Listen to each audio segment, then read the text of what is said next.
بسم اللہ الرحمن الرحیم۔ شروع اللہ کے نام سے جو بڑا مہربان نہایت رحم کرنے والا ہے۔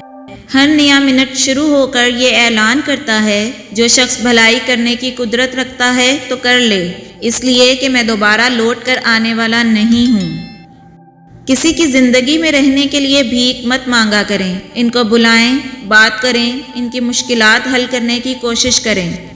پھر بھی نظر انداز کر دیے جائیں تو ایک طرف ہو کر خاموشی سے بیٹھ جائیں، اسی کو عزت نفس کہا جاتا ہے۔ خاموشی نامناسب سوالوں کا بہترین جواب ہے اور مسکراہٹ ہر حالات کا بہترین رد عمل ہے۔ وقت، دولت، رشتے، یہ وہ چیزیں ہیں جو ہمیں مفت میں ملتی ہیں، مگر ان کی قیمت کا تب پتہ چلتا ہے جب یہ کہیں کھو جاتی ہیں۔ تکبر سے پاک گفتگو، مفاد سے پاک محبت، لالچ سے پاک خدمت اور خود غرضی سے پاک دعا سچے رشتے کی دلیل ہے۔ دوست کے ساتھ اس نمک کی طرح رہو جو کھانے میں دکھائی نہیں دیتا، لیکن اگر نہ ہو تو اس کی کمی بہت محسوس ہوتی ہے۔ تعلق بھی رزق کی طرح ہوتا ہے، بدنیتی آ جائے تو برکت ختم ہو جاتی ہے۔ کلام الہی پر عمل کرو، اس کے حرفوں کی سیاہی میں وہ سفیدی چھپی ہوئی ہے جو تمہارے گناہوں کو دور کر کے تمہارے دل کو نور ایمان سے روشن کر دیتی ہے۔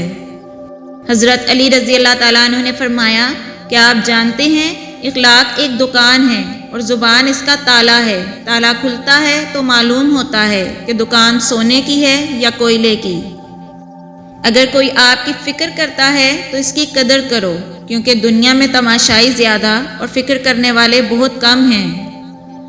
امام غزالی نے فرمایا، سب انسان مردہ ہیں، زندہ وہ ہیں جو علم والے ہیں، سب علم والے سوئے ہیں، بیدار وہ ہیں جو عمل والے ہیں، تمام عمل والے گھاٹے میں ہیں، فائدے میں وہ ہیں جو اخلاص والے ہیں، سب اخلاص والے خطرے میں ہیں، کامیاب وہ ہیں جو تکبر سے پاک ہیں۔ ہاتھوں کی خوبصورتی کے لیے اپنے ہاتھوں سے صدقہ دیں، آواز کی خوبصورتی کے لیے قرآن پاک کی تلاوت کریں، آنکھوں کی خوبصورتی کے لیے اللہ کے خوف سے آنسو بہائیں، چہرے کی خوبصورتی کے لیے وضو کی عادت ڈالیں، دل کی خوبصورتی کے لیے اپنے دل میں اللہ کی یاد بسائیں، دماغ کی خوبصورتی کے لیے اللہ کی بارگاہ میں سجدہ کریں۔ حضرت علی رضی اللہ تعالیٰ عنہ نے فرمایا، اگر کوئی تم سے بھلائی کی امید رکھے تو اسے مایوس مت کرو، کیونکہ لوگوں کی ضرورت کا تم سے وابستہ ہونا تم پر اللہ کا خاص کرم ہے۔ شیخ سعدی نے فرمایا، آپ کے اخلاق کی قدر بھی لوگ اس وقت کریں گے جب آپ کے پاس دولت اور طاقت ہو۔ غریب کتنا ہی خوش اخلاق ہو، لوگ اس کے اخلاق کو اس کی مجبوری سمجھتے ہیں۔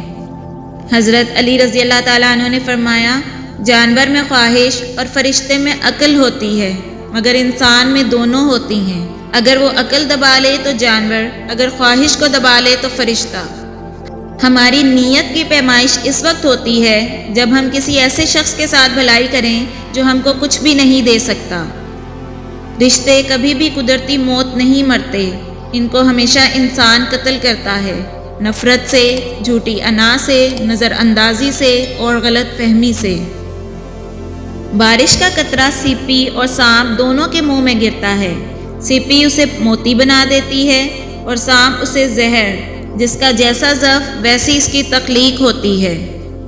جس چیز کی طلب ہو اسے بانٹنے لگ جاؤ، پھر چاہے وہ علم ہو، سکون ہو، عزت ہو، محبت ہو، وہ واپس پلٹ کر آپ کے پاس آئے گی۔ جس طرح زندہ رہنے کے لیے سانس فرض ہے، اسی طرح مسلمان رہنے کے لیے نماز فرض ہے۔ سانسیں ٹوٹی، زندگی ختم، نماز چھوٹی، ایمان ختم۔ حضرت علی رضی اللہ تعالیٰ عنہ نے فرمایا، کوشش کرو کہ تم دنیا میں رہو، دنیا تم میں نہ رہے، کیونکہ کشتی جب تک پانی میں رہتی ہے خوب تیرتی ہے، لیکن جب پانی کشتی میں آ جائے تو وہ ڈوب جاتی ہے۔ حضرت علی رضی اللہ تعالیٰ عنہ نے فرمایا، اگر کسی پر بھروسہ کرو تو آخری حد تک کرو، نتیجہ چاہے کچھ بھی نکلے، آخر میں آپ کو ایک سچا دوست ملے گا یا پھر ایک اچھا سبق۔ جب ناخن بڑھ جاتے ہیں تو ناخن ہی کاٹے جاتے ہیں، انگلیاں نہیں۔ بالکل اسی طرح جب کسی رشتے میں غلط فہمیاں پیدا ہو جاتی ہیں تو غلط فہمیاں ختم کرنی چاہیے، رشتہ نہیں۔ حضرت علی رضی اللہ تعالیٰ عنہ کا ارشاد مبارک، ان لوگوں کو کھونے سے ڈرو جن کے نزدیک دوستی کے رشتے خون کے رشتوں سے زیادہ عزیز ہوتے ہیں۔ شرافت عقل و ادب سے ہے، نہ کہ مال و نسب سے ہے۔ غلطی ماننے اور گناہ چھوڑنے میں کبھی بھی دیر مت کرو، کیونکہ سفر جتنا طویل ہوتا جائے گا واپسی اتنی ہی دشوار ہوگی۔ حضرت علی رضی اللہ تعالیٰ عنہ نے فرمایا، انسان دکھ نہیں دیتے، انسانوں سے وابستہ امیدیں دکھ دیتی ہیں۔ دنیا دار کی صحبت اختیار نہ کرو، اگر تم تنگ دست ہو جاؤ گے تو یہ تمہیں چھوڑ دے گی، اور اگر مالدار ہو جاؤ گے تو تم سے حسد کرے گی۔ اللہ کا شکر ادا کرتے رہا کرو، اگر لوگ تم سے متاثر ہو رہے ہیں تو تکبر نہ کرو، شکر ادا کرو اپنے رب کا جس نے تمہارے عیب چھپا کر تمہیں لوگوں میں معزز بنا رکھا ہے۔ حضرت علی رضی اللہ تعالیٰ عنہ نے فرمایا، جب آنکھیں نفس کی پسندیدہ چیزیں دیکھنے لگیں تو دل انجان سے اندھا ہو جاتا ہے۔ حضرت علی رضی اللہ تعالیٰ عنہ نے فرمایا، اگر تم کسی کو چھوٹا دیکھ رہے ہو تو تم اسے دور سے دیکھ رہے ہو یا غرور سے دیکھ رہے ہو۔ اچھا سوچئے اور اچھا بولیے، کیونکہ بدگمانی اور بد زبانی دو ایسے عیب ہیں جو انسان کے ہر کمال کو زوال میں بدل دیتے ہیں۔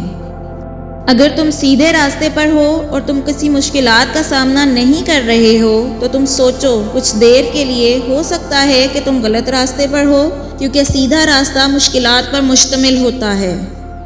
کوئی ساتھ تھا میرے نہ کوئی ساتھ ہے میرے، میں تنہا تھا میں تنہا ہوں، مجھے تنہا ہی رہنے دو۔ میری یہ ذات بھی مٹی، میری اوقات بھی مٹی، میں مٹی تھا میں مٹی ہوں، مجھے مٹی ہی رہنے دو۔ حضرت علی رضی اللہ تعالیٰ عنہ نے فرمایا، جس انسان کو سال بھر میں کوئی تکلیف کوئی رنج نہ پہنچے تو وہ جان لے مجھ سے میرا رب ناراض ہو گیا ہے۔ حضرت علی رضی اللہ تعالیٰ عنہ نے فرمایا، جب تم دنیا کی مفلسی سے تنگ آ جاؤ اور رزق کا کوئی راستہ نہ نکلے تو صدقہ دے کر اللہ سے تجارت کرو۔ کارخانہ قدرت میں تفکر کرنا بھی ایک عبادت ہے۔ مخلص شخص ہر بار خاموشی اختیار کر لیتا ہے، اس لیے نہیں کہ وہ بزدل ہوتا ہے، بلکہ اس لیے کہ اسے اس کا ضمیر اجازت نہیں دیتا کہ وہ اپنوں کو انہی کے لہجے میں جواب دے۔ زندگی میں آپ جن رشتوں سے محبت کرتے ہیں انہیں ہمیشہ نیکی کا درس دیں، کیونکہ سچی محبت وہی ہے جس میں اس انسان کی آخرت سنوار دی جائے۔ بہترین تعلق وہ ہے جو ابتدا سے انتہا تک ہو، وہ جنت ہی کیا جس میں آپ کے پیارے آپ کے ساتھ نہ ہوں۔ حضرت علی رضی اللہ تعالیٰ عنہ نے فرمایا، دنیا اس کو یتیم سمجھتی ہے جس کے ماں باپ نہیں ہوتے، مگر میں اس کو یتیم سمجھتا ہوں جس کے اچھے دوست نہ ہوں۔ جھوٹے انسان کی اونچی آواز سچے انسان کو خاموش کرا دیتی ہے، لیکن سچے انسان کی خاموشی جھوٹے انسان کی بنیاد ہلا دیتی ہے۔ خدا کے نزدیک زیادہ عزت والا وہ ہے جو زیادہ پرہیزگار ہے۔ اے ناپ تول کرنے والے تاجروں، تم لوگوں پر دو ایسے کاموں کی ذمہ داری ڈال دی گئی ہے جن کی بدولت تم سے پہلے گزری ہوئی قومیں ہلاک ہو گئیں۔ بہترین بیوی وہ ہے جب خاوند اسے دیکھے تو پھولے نہ سمائے، اگر اسے کوئی حکم دے تو فوراً بجا لائے، اور بہترین خاوند وہ ہے جو بیوی کے ساتھ حسن سلوک رکھے۔ روپے کی خدا کے یہاں کوئی عزت نہیں۔ اشیاء ضرورت کو روک لینے والا آدمی کتنا برا ہے۔ اگر اللہ چیز کا نرخ سستا کرتا ہے تو اسے غم ہوتا ہے، اور جب قیمتیں چڑھ جاتی ہیں تو خوشی سے پھولا نہیں سماتا۔ اگر کسی شخص کو دعوت دی جائے اور وہ قبول نہ کرے تو اس نے اللہ اور رسول کی نافرمانی کی، اور جو شخص بن بلائے چلا جائے تو گویا چور اندر چلا گیا اور چوری کر کے باہر آ گیا۔ جس کو لوگوں پر رحم نہ آیا خدا اس پر رحم نہ کرے گا۔ ایک دعا میری رب سے کہ کسی کا دل نہ دکھے میری وجہ سے۔ اے رب کر دے کچھ ایسی عنایت مجھ پر کہ صرف خوشیاں ہی ملیں سب کو میری وجہ سے، آمین۔